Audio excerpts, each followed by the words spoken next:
అందరం ముఖ్యంగా మా పత్రికా విలేకరులకి కూడా ప్రత్యేక ధన్యవాదాలు మా అందరి తరఫున తెలియజేస్తున్నాం.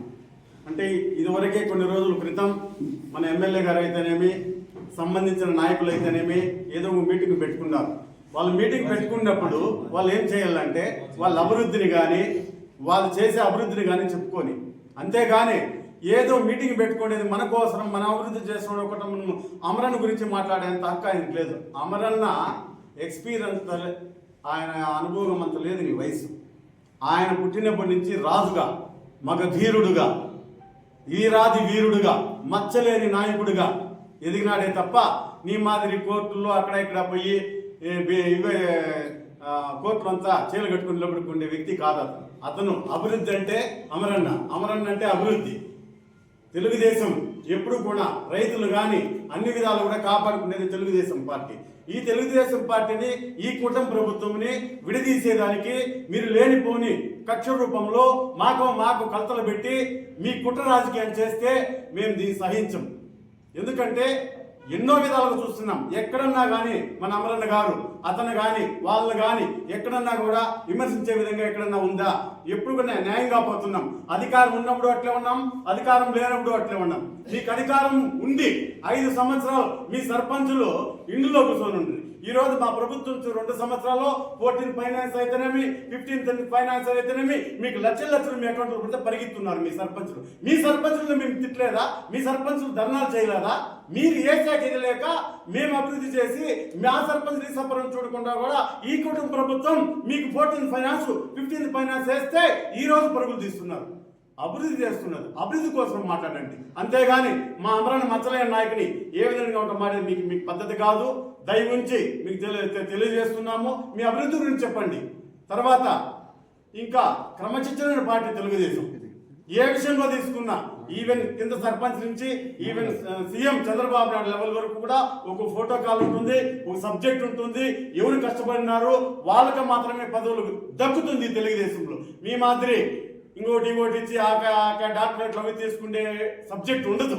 దయ ఉంచి ఎదుటోళ్ళు మాట్లాడేటప్పుడు నువ్వెంత, నీ స్థాయి ఎంత, నీ స్థాయి మాట్లాడే స్థాయి ఎంత కూడా మీరు గుర్తుంచుకోవాలని తెలియజేస్తున్నాం. తర్వాత ఈ క్రమశిక్షణ పార్టీలో ఎవరెవరికి ఏ పదవులు, ఎస్సీనా, బీసీనా, ఓసీనా, ఏది కేటగిరీ చేస్తారో ఆ కేటగిరీకి మాత్రమే మా ప్రభుత్వం ఇస్తుందే కానీ దాంట్లో సీనియర్లు ఉండాలా, కష్టపడి ఉండాలా, అన్ని రకాల ఉంటేనే గుర్తిస్తుంది.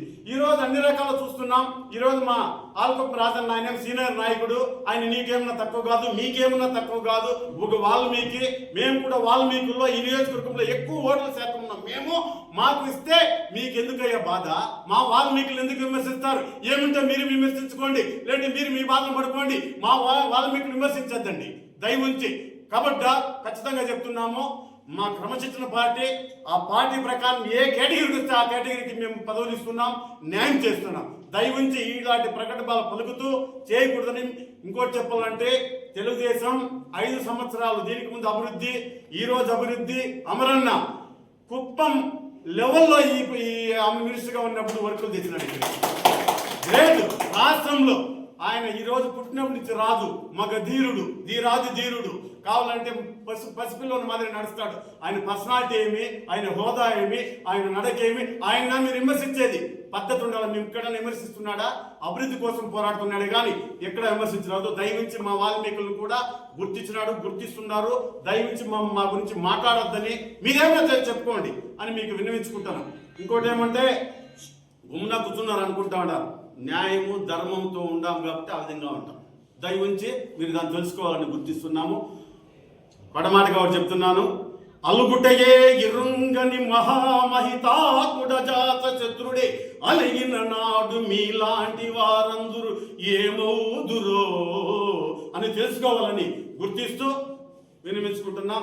బాణాలు వేస్ట్ చేయం, మా బాణాలు అట్లే పెట్టుకుంటాం. యుద్ధాలు బయట మంచి సమయంలో బాణాలు వేస్తాం. నమస్కారం, మీడియా మిత్రులకు నమస్కారం.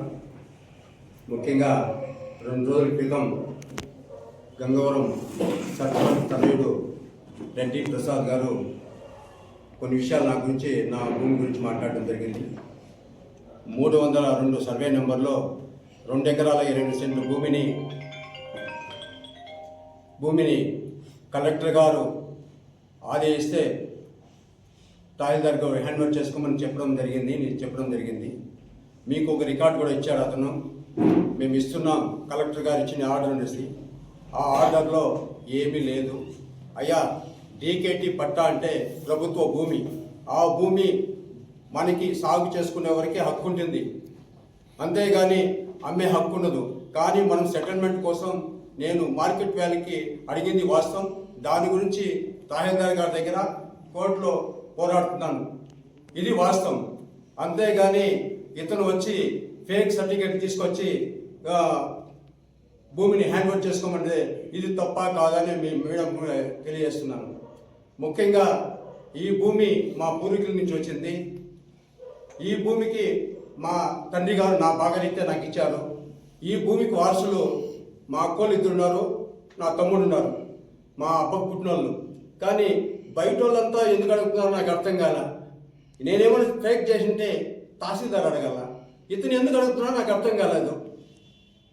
ఈ భూమి గురించి మాట్లాడంటే నువ్వు ఏమైనా ఉంటే రా, డైరెక్ట్ కూర్చున్నా మాట్లాడదాం, అంతేగాని ఊరు ఫేక్ సర్టిఫికేట్ చూపించి నువ్వు కబ్జా అనేది తప్పు మాట్లాడుతున్నావు, ఇది హుషారు. నెక్స్ట్ 337 సర్వే నెంబర్లో 330 సర్వే నెంబర్లో సబ్ డివిజన్ కాలేజ్ అంటారు. 2016లోనే సబ్ డివిజన్ అయ్యింది. ఈ భూమి 337లో 3, అందులో 3వ లెటర్ సిగా ఉంది, 16 సెంట్లు. ఈ భూమి కూడా సబ్ డివిజన్ అయింది. సబ్ డివిజన్ కాలేదు, ఏదో చెయ్యమ్మంటాడు, ప్రవీణ్ కుమార్ అంటారు, ఇంకో అతని పేరు చెప్తాడు. నాయన, సబ్జెక్ట్ తెలుసుకొని మాట్లాడు, అనవసరంగా మాట్లాడితే ఇబ్బంది పడతావు. అదేవిధంగా గతంలో నేను మాట్లాడినాను, ఫ్లైఓవర్ పక్కన ఉన్నది 319 సర్వే నెంబర్.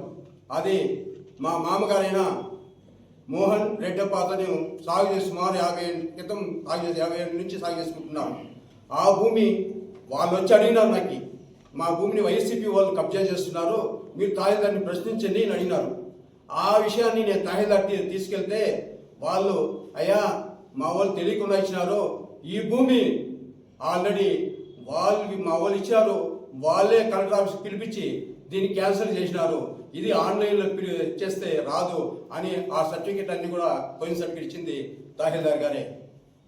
అంతేగాని కబ్జా చేసేది మీరు, మాది కబ్జా అంటున్నారు. అదేవిధంగా ఈ శ్మశాన పొరంబోకులో ఎంఆర్ఓసి నెంబర్ వేశారు, హద్దులు శ్మశాన పొరంబోకు హద్దులు పెట్టారు. ఈ విషయం చెప్పు అంటే ఈ విషయం దాటేసి ఏదో విషయం అంతా మాట్లాడుతున్నారు. ఒకటే చెప్తున్నాను, నువ్వు ఏమన్నా ఉంటే నువ్వు అభివృద్ధి, నేను గతంలో 5 సంవత్సరాలు సర్పంచ్గా పనిచేశా, నువ్వు ఇప్పుడు 5 సంవత్సరాలు పనిచేసావు, రా, నువ్వు నేను తెలుసుకున్నాం, నీ అభివృద్ధి ఎంతో నా అభివృద్ధి ఎంతో తెలుసుకున్నాం. కనీసం ఒక గతంలో స్వచ్ఛ భారత్ కింద అమర్నాథ్ రెడ్డి గారు 2 ట్రాక్టర్లు ఇచ్చారు. కీర్తిశేషులు శివప్రసాద్ గారు ఎస్సీ ఆయన 1 ట్రాక్టర్ ఇచ్చారు. మీరు సర్పంచ్ అయిన తర్వాత ఆ ట్రాక్టర్ని తీసుకెళ్ళి షెడ్లో పడేశారు తప్ప ఏ రోజు గ్రామాల్లో తీసుకెళ్ళలేదు. నువ్వు నా గురించి మాట్లాడతావు, నీకు దమ్ము ధైర్యం ఉంటే అభివృద్ధి గురించి మాట్లాడడం రా. నా భూమి గురించి మాట్లాడంటే మా అబ్బకు పుట్టాలు మాట్లాడాలి, కానీ మీరెవరు మాట్లాడేకే? మీకేమన్నా ఉంటే రా, అభివృద్ధి గురించి మాట్లాడదాం. నేను గతంలో చేసినా, నువ్వు చేయను, అంతేగాని నువ్వు అదంతా మానుకో. నీకేమన్నా ఉంటే డైరెక్ట్గా మాట్లాడదాం. ఊరికే వీడియోని తప్పుదారి పట్టించొద్దు, ఊరికే వేస్ట్ చేయొద్దు. దయచేసి నేను చెప్తున్నా, తెలుసుకో. ఈ అవకాశం మీ అందరికీ ధన్యవాదాలు. అందరికీ నమస్కారం, మీడియా మిత్రులందరికీ నమస్కారం. మొన్నటి దినము నాది కొత్తపల్లి పంచాయతీ, బొమ్మనపల్లి గ్రామము. మొన్నటి దినము నా గురించి, మా భూముల గురించి మాజీ సర్పంచ్ గారు గిరిరాజారెడ్డి గారు బలంగా చెప్పినాడు. మా నాయకులు ఏదో దోచుకుంటా ఉన్నారు, దాచుకుంటా ఉన్నారు, ఏదో అక్రమంగా మాట్లాడడం జరిగింది. మా భూములు, మా తాతగారి భూములు ఇప్పటి నుంచి కాదు, గత 5 సంవత్సరాల నుంచి మా భూముల కోసం నేను పోరాడుకుంటూ నేనేదో చేసుకుంటా అంటే ఆ సర్వే నెంబర్ కూడా తెలియకుండా మాట్లాడడం జరిగింది. ఆయన ఎవరో దుబాయ్ అయినా తీసుకున్నాడు, వాళ్ళని దౌర్జన్యంగా మా నాయకులు ఏదో పోలీసులను పంపించి ముస్లిమ్స్ ఏదో తీసుకొని వెళ్ళిపోయినాడు. వాళ్ళని దౌర్జన్యంగా మాట్లాడి మేము అక్రమంగా దోచుకుంటా ఉన్నామని మాట్లాడటం జరిగింది. మా నాయకులు ఎప్పుడు కానీ మేము అట్లా దోచుకోవడం ఎప్పుడు జరగలేదు. ఆ భూముల గురించి, మా తాతగారి భూముల గురించి సర్వే నెంబర్ వచ్చి 177లో 3వ లెటరు. ఆ సర్వే నెంబర్లో ఇల్లుంది, ఇల్లుని పడగొట్టేసినారు, జేసీబీలు తెచ్చి అంతా ధ్వంసం చేసేసి మా నాయకులు పోలీసులను పంపిస్తే కూడా మా నాయకులు ఏదో సిఐ గారికి ఫోన్ చేసి మీరెందుకు పంపించారనేసి చెప్పడం జరిగింది. అవంతా వాస్తవాలే. ఏమి ఇంకా వాళ్ళు గత ప్రభుత్వంలో నన్ను 161లో 3వ లెటరు, అది మా తాతగారు భూములే ఇవంతా మా నాన్నగారికి వచ్చింది. ఆ తర్వాత మాకు రావడం జరిగింది. మేము కొద్ది రోజులుగా బయట ఉండడం జరిగింది. దానివల్ల మేము అవి సాగు చేయకుండా వాళ్ళు ఫేక్ డాక్యుమెంట్స్ అన్ని క్రియేట్ చేసుకొని మా భూములు అక్రమంగా దోచుకుంటే మేము దానికి స్టే తెచ్చుకున్నాం, కోర్టులో స్టే తెచ్చుకున్నాము. నన్ని గత ప్రభుత్వంలో, వైసీపీ ప్రభుత్వంలో అయ్యా గిరిరాజారెడ్డి గారు మీరే ఫోన్ చేసి సిఐ గారికి చెప్పి ఏమి ఆడవాళ్ళ మీద కేసు పెట్టించి నన్ను స్టేషన్కి పిలిపించి నైట్ 9 గంటలకి కొట్టించడం జరిగింది. అప్పుడంతా చాలా ఇబ్బందులు పడినాము. ఏమి ఊర్లో ఉంటే కూడా నన్ను చంపేస్తామని బెదిరించడం జరిగింది. అయ్యా గిరిరాజారెడ్డి గారు, నీ డబ్బు కోసం, నువ్వు బ్రతకడానికి కోసము 178లో నువ్వు నా సొంత భూమిలో స్టే ఉంటే, కోర్టులో ఉంటే కూడా నువ్వు ప్లాట్లు వేయడం జరిగింది. దాంట్లో దావ గురించి కూడా మాట్లాడినాడు. దాంట్లో 40 ఏళ్ళ నుంచి దారి ఉంది అని చెప్పడం జరిగింది. అదే వైసీపీ ప్రభుత్వంలో నువ్వు రాజకాలువ మా తాతగాల్లో ఉన్నప్పటి నుంచి రాజకాలువ పోతా ఉన్నింది. ఆ రాజకాలువ అంతా సదరం చేసి నువ్వు ప్లాట్లేసి ఈ రోజు ₹1 కోటి 1.5 కోటికి అమ్ముకుంటా ఉన్నావు. కానీ మేము ఎప్పుడు మా నాయకులు కానీ మేము కానీ ఎక్కడ దోచుకోవడం కానీ ఎక్కడ జరగలేదు. కానీ నువ్వు ఎన్నో సందర్భాల్లో నన్ను ఇబ్బంది పెట్టడం కానీ నా కుటుంబాన్ని ఇబ్బంది పెట్టినావు. నేను ఎప్పుడు కానీ ఏది పట్టించుకోకుండా మా నాయకులు చెప్పినట్లు నేను పోతాడానే. కానీ దీనికి, ఈ భూములకి ఏ దానికి సంబంధం లేదు, మా నాయకులకు సంబంధం లేదు. దీన్ని ఎందుకు రాజకీయ పరంగా మీరు దొద్దుతారో నాకైతే అర్థం కాలేదు. మా తాతగారి భూములకి మేము కొట్లాడుతా ఉంటే నువ్వెందుకు మాట్లాడుతూ ఉన్నావో నాకు తెలియదు, అర్థం కాలేదు. ఇదండి, ఇది దారి అంటాడు. 40 ఏళ్ళ నుంచి దారి ఉంది. ఆ దారిలో మా నాయకులు ఏదో కబ్జా చేసినారనేసి మాట్లాడినాడు. 2 నాయకులు కబ్జా చేస్తున్నారని. మా నాయకులు ఎప్పుడు కానీ ఎక్కడ కానీ కబ్జా చేసింది లేదు. మీరు దౌర్జన్యంగా నా మీద కేసులు పెట్టి ఎన్నో ఇబ్బందులు పెట్టారు. మా అన్న పురుషోత్తము, నేను అన్నదమ్ముళ్ళు మమ్మల్ని ఇద్దరిని ఎన్నోసార్లు కేసులు పెట్టి స్టేషన్లకు పిలిపించి కొట్టిపించినావు. అది ఎన్నడూ జరిగింది. అంతేగాని మా నాయకులకి ఈ రాజకీయానికి ఎటువంటి సంబంధం లేదు. మా భూములకి నేను కోర్టులో ఫైట్ చేసుకుంటాను. అంతేగాని మీరు రాజకీయ పరంగా మీరు గత ప్రభుత్వంలో ఈది లైట్లు కానీ డ్రైనేజీ కానీ నీళ్లు కానీ ఎప్పుడు ఇచ్చింది లేదు. 99 లక్షలు మీకు శాంక్షన్ అయింది. అయ్యా అభివృద్ధి కోసం పాటుపడండి అయ్యా.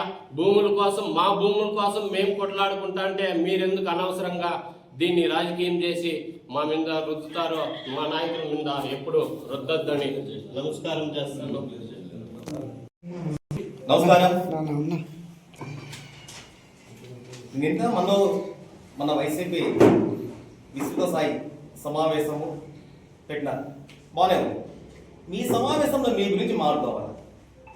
మన పార్టీ ఎక్కడి నుంచి ఎక్కడికి వచ్చింది, నెక్స్ట్ మనం ఎలా ముందుకు పోవాలా అనే విషయాలు మాట్లాడితే బాగుంటుంది. మీ మీటింగ్లో కూడా మా నాయకుడి గురించి మాట్లాడితే ఎలా చెప్పండి. నేను మిమ్మల్ని మీ ప్రెస్ మీట్ పెట్టిన తర్వాత మిమ్మల్ని అడిగింది ఒకటి మా వాళ్ళు ఏమడిగారు, దానికి సమాధానం చెప్పకుండా వేరే మాటలు మాట్లాడుతున్నారు. మా వాళ్ళు అడిగిన దానికి సమాధానం చెప్తే హ్యాపీగా ఉంటుంది. ఎందుకంటే ప్రజలు కూడా ఏం రా వీళ్ళు ఒకటి అడిగితే ఇంకోటి సమాధానం ఇస్తున్నారు అనేసి కూడా అసలు మన ప్రెస్ మీట్ చూడడం లేదు ప్రజలు కూడా. కాబట్టి దయచేసి ఇక్కడ పిలిచా పెట్టండి. మీరు ఎలా డెవలప్ కావాలో, ఏ విధంగా మీ పార్టీ అభివృద్ధిలోకి తీసుకొని పోవాలో దాని గురించి ఆలోచిస్తే బాగుంటుంది. అనవసరంగా మా నాయకుల మీద ఒకరి మీద ఒకరు చాటింగ్ చెప్పుకోవడము, అసలు మా పదవులు కూడా మీరే నిర్ణయించేలా ఉంది. నాకు అర్థం కాదు. మా పదవులు మా ఎమ్మెల్యే గారు ఎవరికి ఇవ్వాలో వాళ్ళకి తెలుసు. రిజర్వేషన్ బట్టి పదవులు వస్తూ ఉంటాయి.